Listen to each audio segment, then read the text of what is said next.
Hi, this is Randy Finney with Right Side of the Chart, and this is a closing market wrap for Thursday, May 5th, 2022.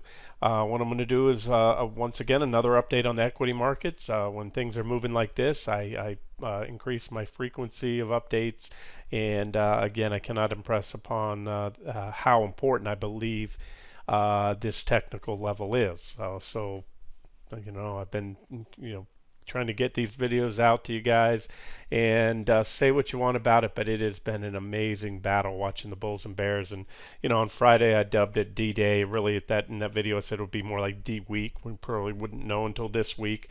So we've got one more day left. In fact, the D-Day landings, those began on June 6th, and it was a series of beaches. I'm looking at the History Channel that said the British and Canadians overcame light opposition to capture the beaches codenamed Gold, Juno, and Sword, as did the Americans at Utah Beach. But then we met heavy resistance at Omaha Beach, and goes on to say within less than a week later, on June 11th, the beaches were fully secured at that point. So right now, I think we'll know by tomorrow, because tomorrow's Friday.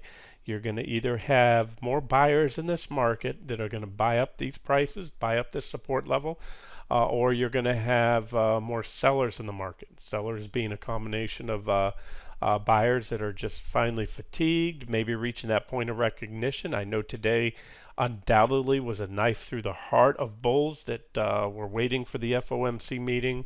Powell came out easier than expected, more dovish than expected, was clearly the takeaway, resulted in a rally. But again, I addressed that in today's video. If you didn't see that one, I really recommend to look at that one. The parallels between this market top, not just the last few days, but the year leading up to the highs in the NASDAQ 100 in November, going back to the year leading up to the top in the market in the NASDAQ up to the October 2007 high, subsequent price action, everything down to all the counter trend bounces, the retracement, the tests of the 200 days and failures there, and then more recently, the big, what the market did in anticipation of the FOMC meeting that they had back then. And what it did is it slightly undercut the support, identical pattern to this. Undercut the support with a little flush out move, and then once the meeting was out of the way, it was really a non-event, like a lot like this one. Really nothing much was said. We didn't get anything other than we expected. The 50 basis point cut was priced in. Back then they held tight at 2% after already going easy, already starting a rate cycle, easing cycle. And again, the macro was flipped upside down. They were in an economy that was turning, a financial crisis, but an easing cycle. We're in a strong economy.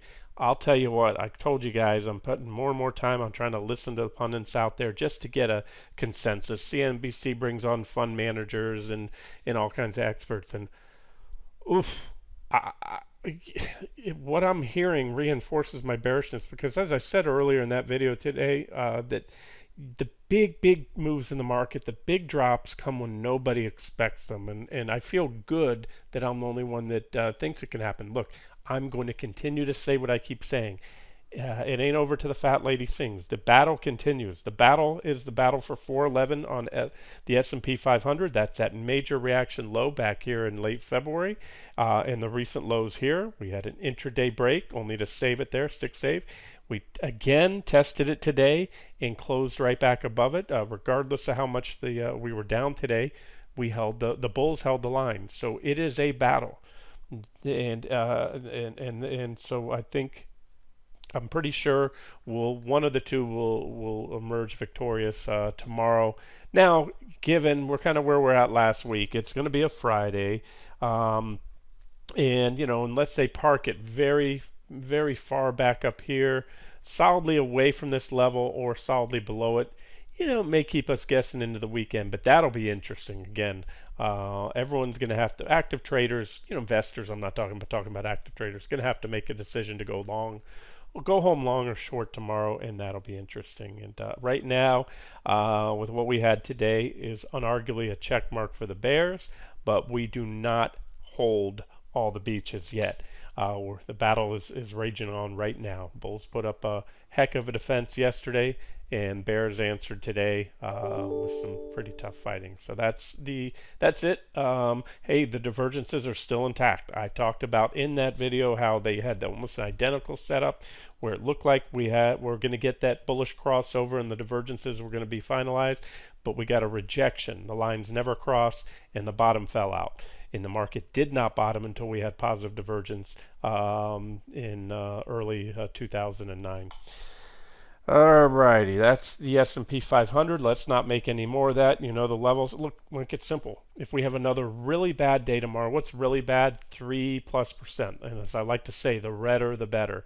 And we have the potential to hit my second target as well on the indexes. I'll get to those in 1 second. Before I do, let me just show you real quick QQQ. Now QQQ is starting to crack. This is the big level I have, 317. It was a double bottom low, just like you had back in 2007 before the market top, after the market top was in, or that double low came in 2008, the initial one. Then the bear market rallied. Then you tested it later in the year in 2008 and undercut it. So we undercut it, but got it back. We're closed below it, but we still look at this. Look at how perfect is that? A perfect test right there of the previous low from the other day.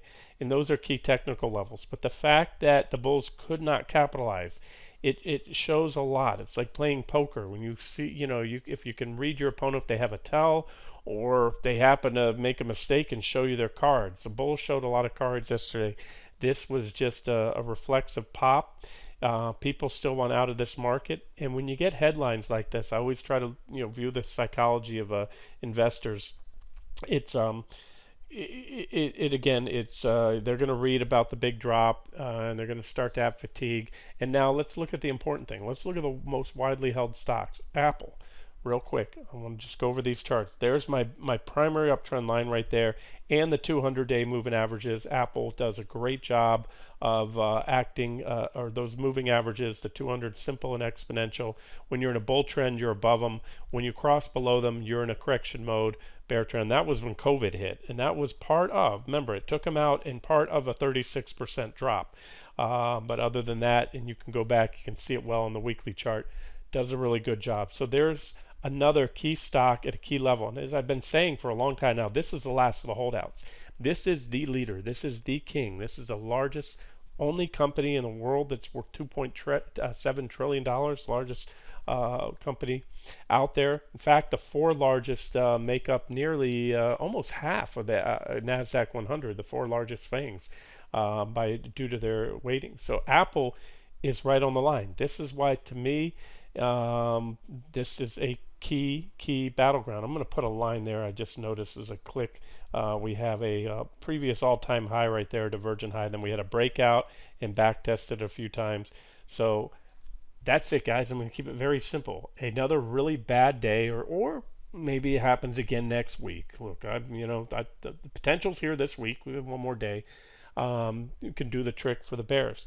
But as I like to say, and you have to respect this, support is support until unless broken. And right now, you still have a lot of those divergences I've highlighted are still intact.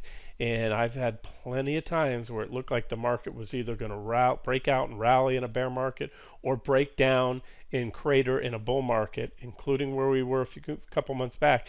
And guess what? That's exactly when you get the explosive moves to the upside. The buyers step in. So I need to throw caution on. That's not wishy-washy analysis. It's simple. You're going to break down. Boom, you got your sell signal, and then you can short away, short heavy, and just set stops back above those levels. I'm not talking just Apple, I'm talking about the markets. Likewise, if you are bullish, you want to buy when there's blood in the streets. There was some blood in the streets today. We're at support. To me, that everything's been rolling over. And one thing I heard one of those analysts say, again, I'm just trying to poll and hear what everyone else, it's scary to me how the vast majority are in complete denial. Denial isn't a river in Egypt. Denial, that's the Nile. Denial is when you're in denial. What I see, we're in a bear market. And what one of the analysts says, Liz Ann Saunders is I think her name, she's been on there and there. She said what I know. This is what, yesterday's rally, that big up day after the Fed, and shame on me that, it was bullish when it happened, and if it would have followed through, absolutely more bullish. So I pivoted and I pivoted back. But that is typical bear market action. That's where you get these big swings. That's why the VIX is like this. And she was about the only one there that recognized that. If it walks like a duck, talks like a duck, then it's probably a duck. So, look, again, I keep saying over and over, you can't say definitively we're in a bear market, because you're only, the S&P 500, which is more considered the stock market than the Nasdaq 100, is down only 15% off the, from yesterday's lows, about 15%, or from the lows the other day. But from this perspective, everything has been playing out to the T. Talk about calling something down with near impunity. From the highs back here, come down, hit my first target, bounce. All these levels where we bounce back, failures at the 200-day, the big 451 level right there where I point out multiple objective shorting ops, and then a rejection, and then more recently, we're starting to crack this low. So far, every check mark for what back here I was forecasted could be the beginning of a bear market. So we wouldn't know, and we still won't know until we take out. But this is the week where I think we could certainly know. And again, it's the week of what I call the POR, point of recognition. And again, I want to talk on that because I cannot impress the importance of that. And that is where the masses realize it. And some of them are going to realize it kicking and screaming, meaning they're going to have to sell their shares even if they don't want to. But again, it's amazing how most think that this is just an adjustment period. And these guys, especially the fundamental guys, and some technicians, some technicians are realizing what's going on, but most guys, fund managers out there, buy on fundamentals, and they just don't get it. If you're buying on fundamentals, look, over time they will play out, but in the near term, even months out, technicals rule. So if you've got a super long-term time frame, is Apple going to be higher than it was at the recent highs? Yes. But over the next 6 months, if Apple hits my targets, and again, it's just, I know it's heresy among the bulls. If Apple goes where I think at most everything's going, and that's down to at least the pre-COVID highs, Apple's still going to get chopped in half from where it is now, and it's already down 16%. But I've got targets that my target, my ultimate bear market target is about a 50% drop from where we're at now, after on the heels of a 16% drop, and that just brings us back to a bull market uptrend line. So we'll see. I'm either going to be right or wrong, or these folks will be right. The fundamental guys, they're going to keep buying, and they said it. They're going to buy a lot of them, and we'll talk on that. I'll talk about it now. There's a big difference. I want to, especially when I get to Treasury bonds here in a second. I've always said there's a difference in investing and trading of being early and wrong. When I am early on a position, it means I predict where it's going. I start buying. I'll usually layer in, whether I layer in or not, as long as I'm not stopped out and that position goes on to hit my price target and go in the direction I thought it would, then I'm early, even if I'm drawn down. Treasury bonds, I think that's the case on that trade right now. Being wrong, I get in early, or whatever reason, I get in, I go down, and I'm stopped out, and I book a loss on that trade. That's wrong. Okay, even if it turns around then and goes in the direction I thought it would ultimately, because I miscalculated how far down it might drop. So I got in early, but too early, to the point I got stopped out. So hopefully that makes sense.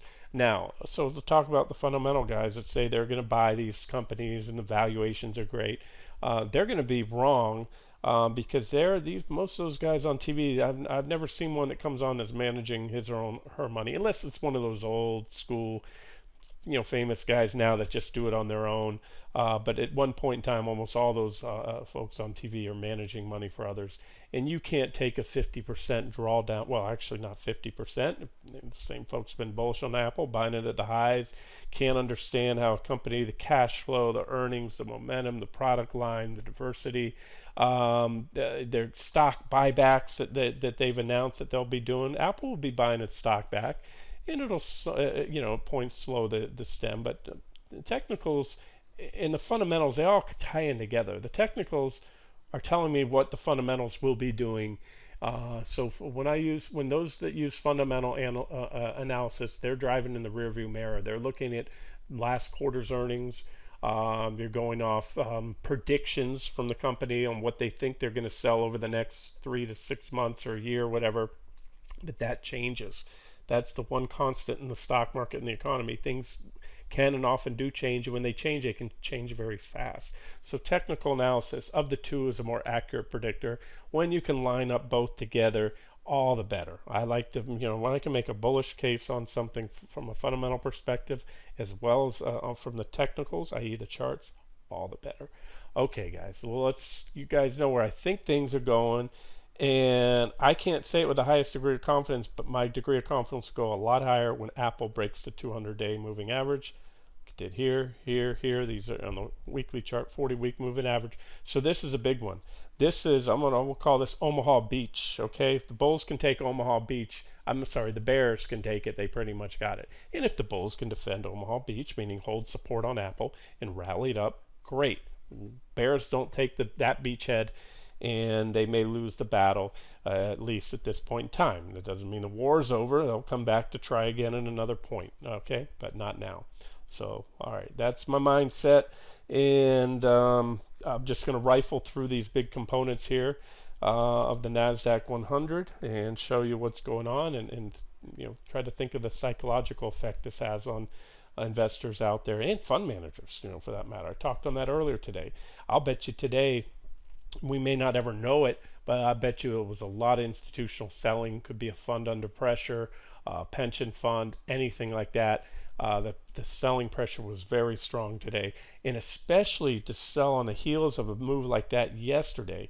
Remember, the 60-40, the old gold standard 60-40 asset allocation model, stocks and bonds, is broken for pretty much. This might be the worst quarter in history for that, with both bonds and stocks plummeting in the first quarter, and bonds not cushioning that drop in stocks like they usually do. And I'm telling you, if that, it may have already done irreparable damage.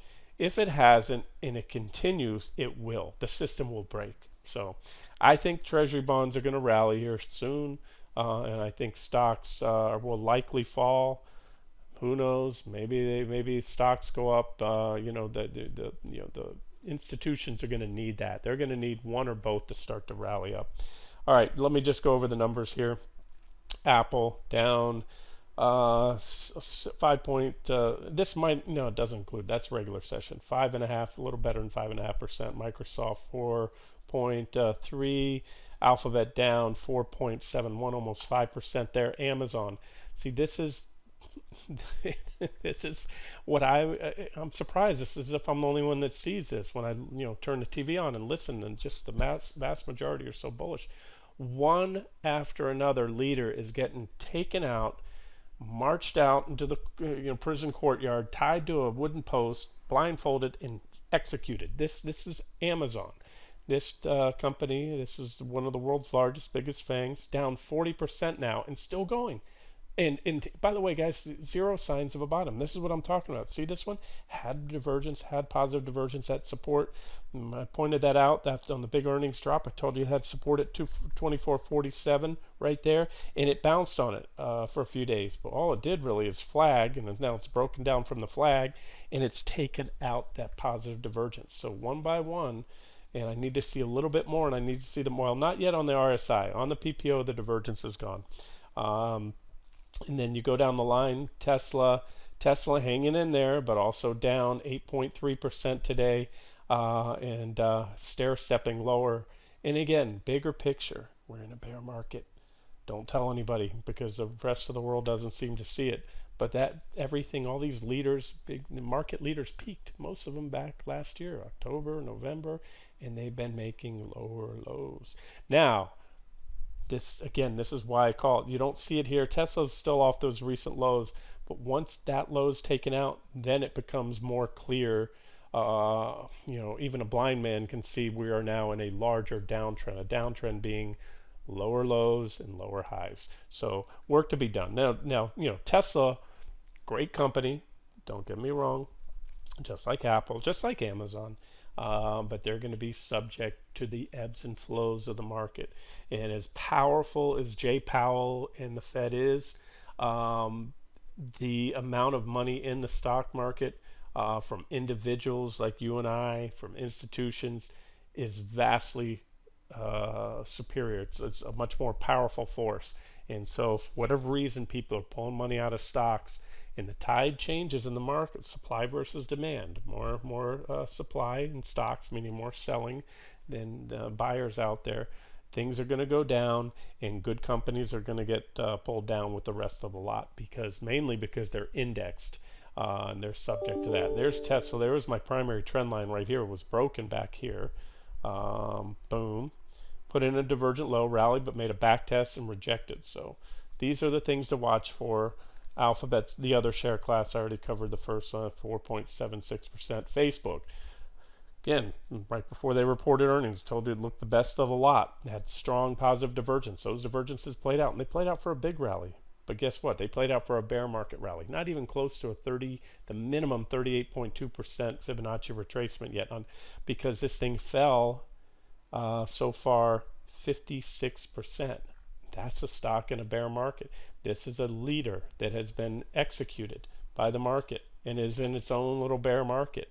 And one by one, they're breaking. So we're at a level. This could be some quirky, it's certainly a powerful correction. You got to at least call it that. And that's what all it is technically so far is a correction. I will acknowledge that, and maybe it'll be over. But it's evidence. It's just like you always use the analogies to court of law. Defendant is innocent until proven guilty beyond a shadow of a doubt. Prosecution needs to bring the evidence. The more evidence you have, the stronger your case is. And days like this, and when one by one these leaders they break one support level after another and put in a divergent high, they start taking out the key moving averages. They start breaking key support levels one by one. Or getting slaughtered after earnings. That's early stage bear market action. And now the takeaway is, I could go through all of these. Here's the takeaway, guys. I say the same stuff every day, and I'm getting a little amped up now because we're at that level, which I think is a critical juncture. But we're stair stepping lower, and all along throughout here, we're moving lower. We hit my first target. We're close to the second target, but the reason I try to impress upon this is if I'm right, in my reading, I'm saying the same thing I was back here. It just didn't happen. I said, look, we are on the verge of a technical cliff. We could see some waterfall selling if we go much lower, and we didn't do it. But now, everything I said holds true, even more true now, because it's been a longer period of time. Let me show you one thing here. Okay, under this post earlier today, stock market and treasury bond analysis, one of the last ones I put out, I followed up. I kept twice today I made mention of margin debt. So here I pulled the chart. I made a little bit of these annotations. This chart's from Advisor Perspectives. You can Google it and you'll get to their site. The most recent they had was here as of April 22nd. But what I added are these circles. These are the bear markets. This was back in 2000. And you can see the red line here is margin debt. And margin debt and the blue line is the stock market, S&P 500. They go in lockstep, but you always see this right here, this spike, this surge in the red line, almost a parabolic spike that is sharper than the market, and that's what I've talked about. And this is what I don't hear being talked about on TV, and that's why I'm listening. And again, it's this complacency we have right now. And that is the surge in margin has to do with it's a measure of sentiment. And as I said, in the bull market early on, you start, the gains are pretty nice, and after a while, it becomes apparent to all, hey, we're in a bull market. Oh, look, I've got an account at Schwab or Fidelity. I've got $500,000 and whatever you have in there. I'm just speaking, someone metaphorically. And I've got, Apple and Amazon and Facebook, or I have QQQ, whatever. You market. You're in the market. Doesn't matter what stocks, right? So why don't my broker says I can buy $2 million. I can buy more Apple. I can take out a margin loan. Not take out a loan. It's there if you have a margin account. I can buy more than I actually have in my account, and the interest rate's dirt cheap. So if I'm borrowing a couple percentage points and my Apple's going up 30% a year and my Tesla's going up 50% or more a year, why not? And that's what they do. And then they do it towards the end, and there's this surge. You can see it there. You can see it here. These were the two bear markets. The surge was most clear. Here's the surge. It was a huge surge. Okay, and guess what? Margin debt is a whole lot higher than it was in 2018 when we had that big Q4 drop. And it's a whole lot higher than it was back in 2007 when that market topped there, and it's a whole lot higher than it was there, and it's already turned. See, that's the thing about bubbles. That's the thing about chasing a parabolic stock or something in a strong uptrend. Just when you think it can't go up anymore, it keeps going up. But margin debt already turned. It already peaked. And that peak was back in, I think, March. And remember, the market, it makes sense. Margin data through March of 2020. Through March. So it peaked earlier. Remember, the stock market peaked. The FANGs, the market leaders, peaked all back in November-ish with the S&P 500, behind shortly after end of December. And so the turn is already in. And once this bubble goes once a bubble pops, the unwinding of it is very powerful, and that's why when you go back and you look at those market drops back then, again, and I was there at the time. I was there at both of those. I was a stockbroker during this one, and during this one early on, and actually right before the market peaked. That's when I decided to walk away from a very lucrative career and follow my passion for trading stocks for a living instead of buying and selling them for others. But that's when that one hit, and it was sharp, and it had the pundits just like now. I remember they were baffled. They were in denial all the way until, oops, didn't mean to do that, all the way until the to that point that I covered in the video earlier today. Here, I'll show you right about here. That was the where was it? The NASDAQ 100 right here, right back then. This is in September of 07 or 08. Remember, the market peaked back in October of 07. You had a nearly, study this chart. I meant to put it up today. I'll try to include this under the video, this and the other one I gave you. You had those almost identical moves, patterns. Even dissect this one. Here, I'll show you right now. NDX, you had the initial divergent high, quick drop. You came up, had a few thrusts up that failed shy of the previous high. And then when you took out the low there of that range, the bottom fell out, right? That was 2007. Here's today. QQQ, daily chart. Zoom in on what happened there. Here there's our divergent high. It was really more of a double top high here. But it was a divergent high. You went down, came back up, had another, just like then. You had those two, failed to make a new high, and once you took the bottom out, boom, the next impulsive leg down came. Then just like then, you put in the divergent low. Just like then, you came back, took out those lows just before the Fed meeting. Everything I covered in the video earlier today, and that's where we're at. Okay, so now back to where I was with the whole margin thing. All right, today was persistent selling, right out of the gates. Wiped out 110, or more than 110, over 100% of the Fed rally. This was 2 p.m. yesterday right here. Initial knee-jerk reaction was down, but it kept the markets about positive or equal to where they were. Big rally, and then boom, faded today. And every little rally kept getting sold into until the close. Little lift at the close. But here's what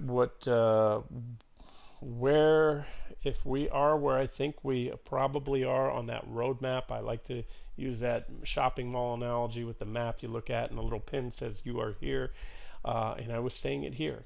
I think we're at that point, and that's why I called this D-Day or D-Week. I think we're at that point where if we just go down a little more, the market's going to snap. I use that rubber band analogy where you pull on a rubber band, the stronger you pull on it, the more it's going to snap back, meaning the deeper a correction, the sharper the ensuing bounce. But eventually, in a bear, and that's what happens in bull market corrections. But in a bear market, you pull that rubber band too hard, it snaps. And why does it snap? Well, A, for what I just said a minute ago, I showed you they did have another analyst on there today, and he was talking about he didn't think there was enough fear in the market. He says there's fear, but he doesn't know because people can say they're bearish. I've always said this before. There's different sentiment indicators I use, and I've showed you. I use the AAII, that's the one he was probably referring to. It's American Association of American Individual Investors, something like that, and they do a weekly survey, and it does show some at extremes. That's usually where you want to look at it. It can have some predictive or useful value. At least tell you it's not an exact timing indicator when everyone's excessively bullish or bearish, and that's a contrarian indicator. The problem with that one, which I've always said, and that's why you don't see me use it too much, is it's one thing to say you're bullish or bearish, but it's a whole other thing to put your money where your mouth is. Because I can check that box that I am bullish, and because I plan to buy, I have cash, I'm ready to deploy, or I like Apple, I like the stock market. But guess what? Something may change my mind, and I may not buy. I don't have to buy. Whereas the put to call ratios that I show you, those are where your money, put your money where your mouth is. That is showing what people, the bets they are placing with actual dollars.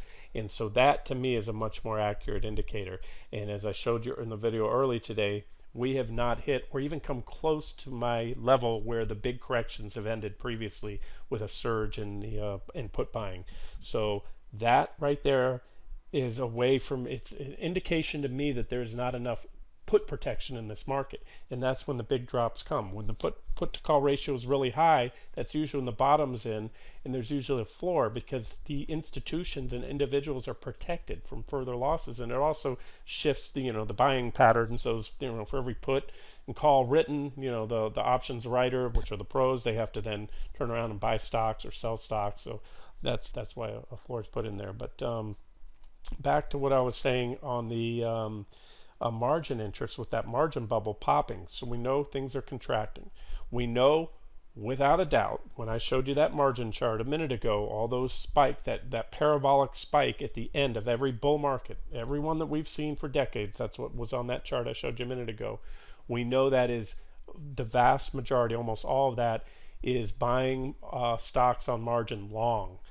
Because it's a bull market. You can see the pattern there. It's, again, investors become emboldened and think that stock prices are going to go up forever, right?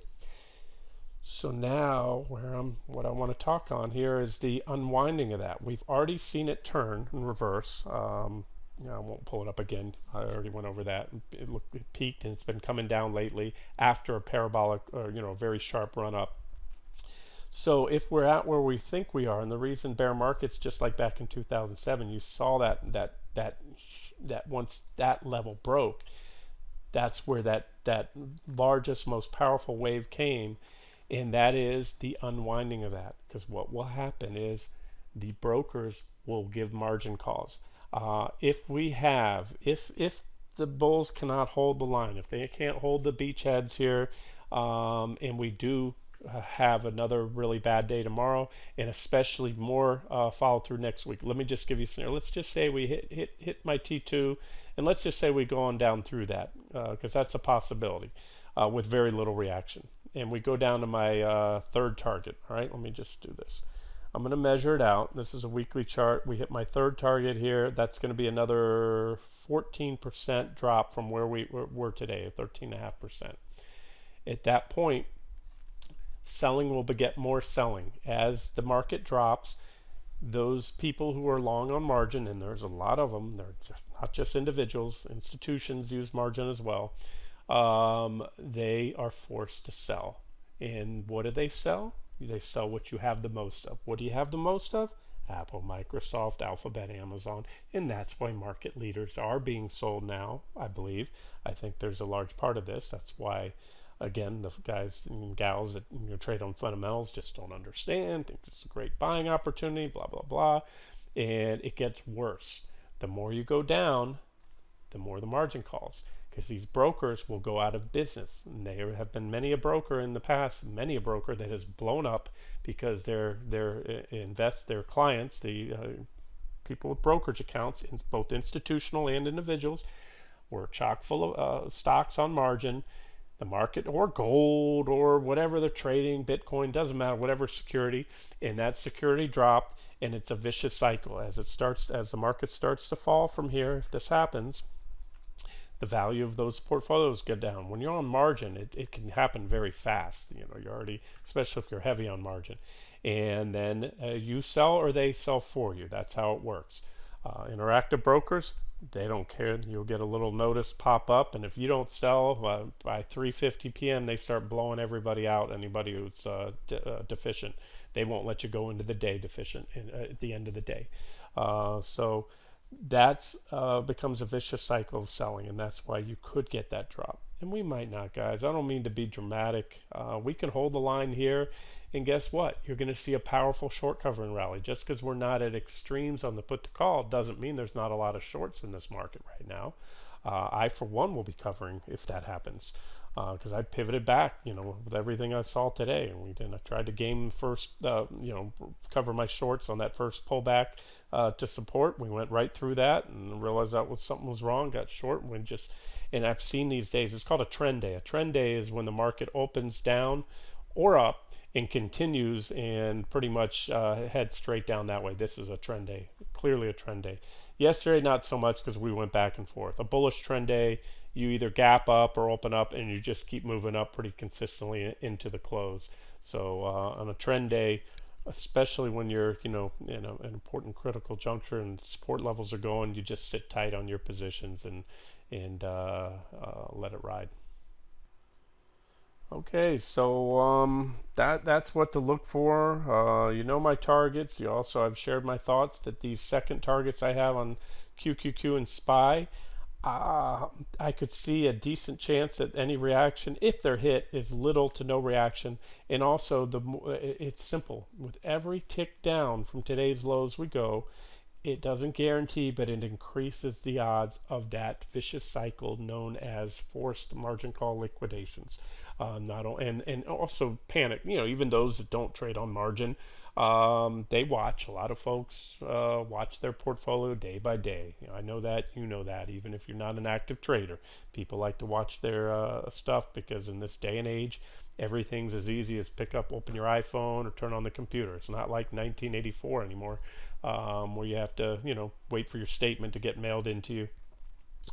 It's everything's instant now. So you could see that panic selling, and then we could head on down and hit my targets a lot faster than I haven't seen anybody out there talking, not one, talking about targets like I'm talking now, and not just longer term. I'd say long term, but if you get that unwinding of the margin bubble, that forced margin call selling, it can happen a lot faster than most think. And the trading strategy is just if we start to move down, you can layer into shorts from here. If we start to move up, I wouldn't, sit tight, have your stops, because it can go either way.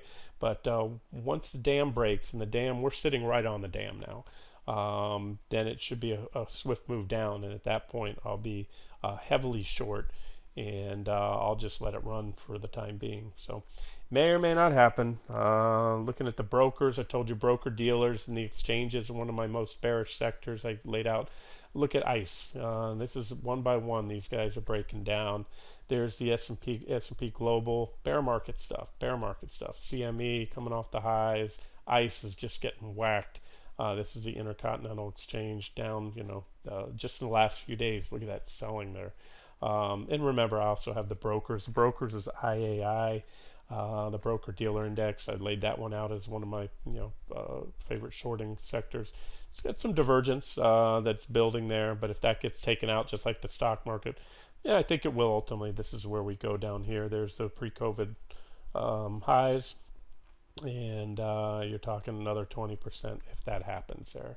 Last but not least, another long video. I just wanted to go over treasuries one more time with you guys because I talked on that in the beginning of the video.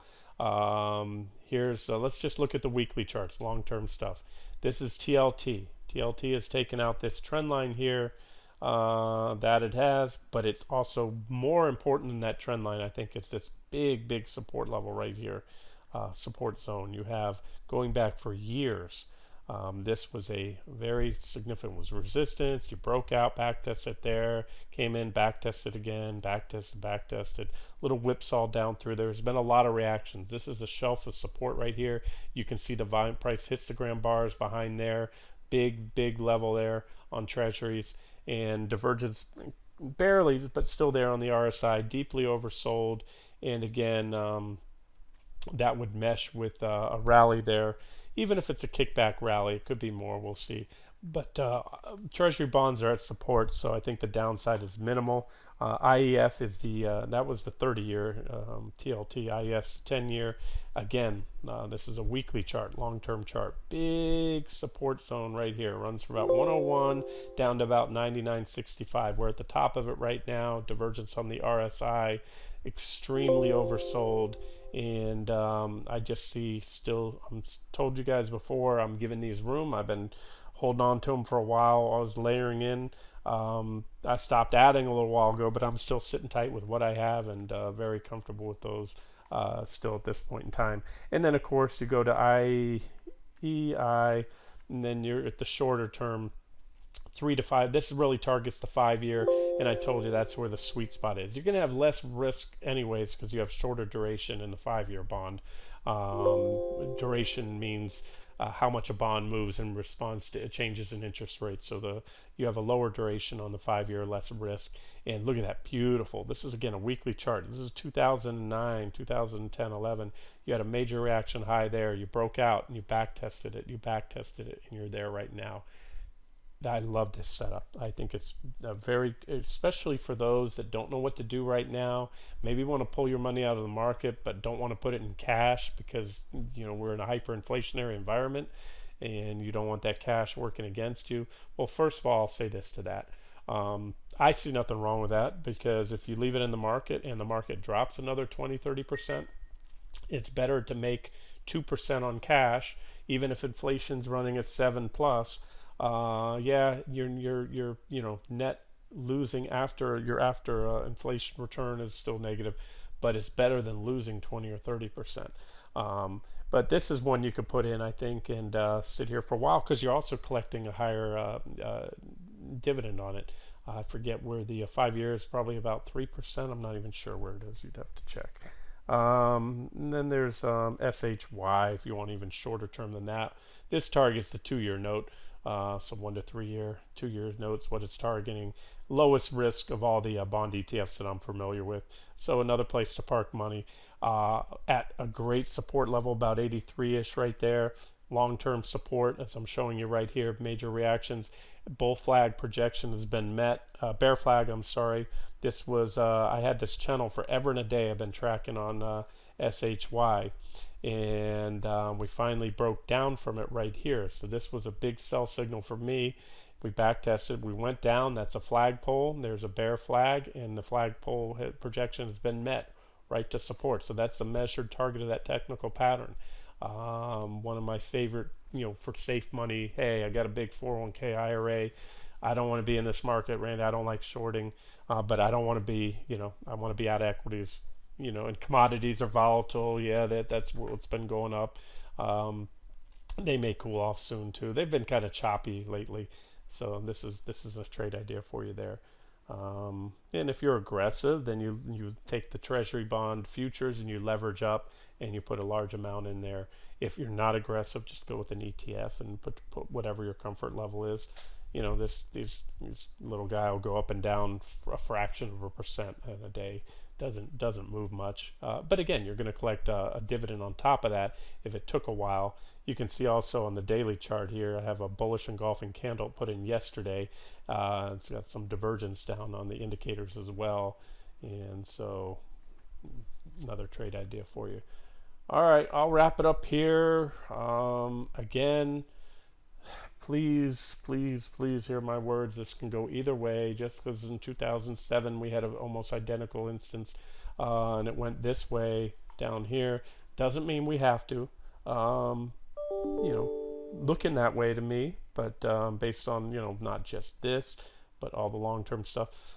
But we just need to, the bears need to just take it a little lower, and that should start a snowball effect, I think. Like I said, with forced margin selling and fund managers capitulating and individuals capitulating. Otherwise, if they reverse it here, look, man, the same divergences that were in place recently are still in place. They're not confirmed. PPO hasn't yet crossed over, but it could. And we could see those divergences play out for quite the rally. Anything is possible. I have learned that over the years. No matter how good the setup looks, bullish or bearish, it can go either way. And right now, unfortunately, I wish I'd be a lot more bearish and a lot shorter at this point in time. We didn't have these dang divergences and so many things with overbought conditions. And it's not just the indexes.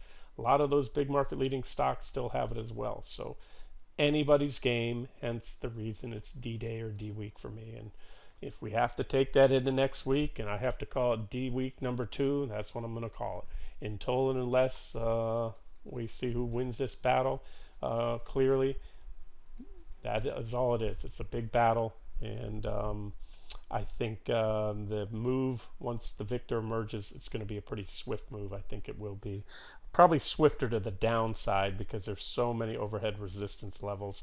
And not only that, in the macro picture also, with the turning slowing economy and rising interest rates. So I think the risk reward favors the downside for that reason now. So I think if a short gets caught and holds on for a little while, I don't think you're going to see a runaway breakout to any all-time highs anytime soon.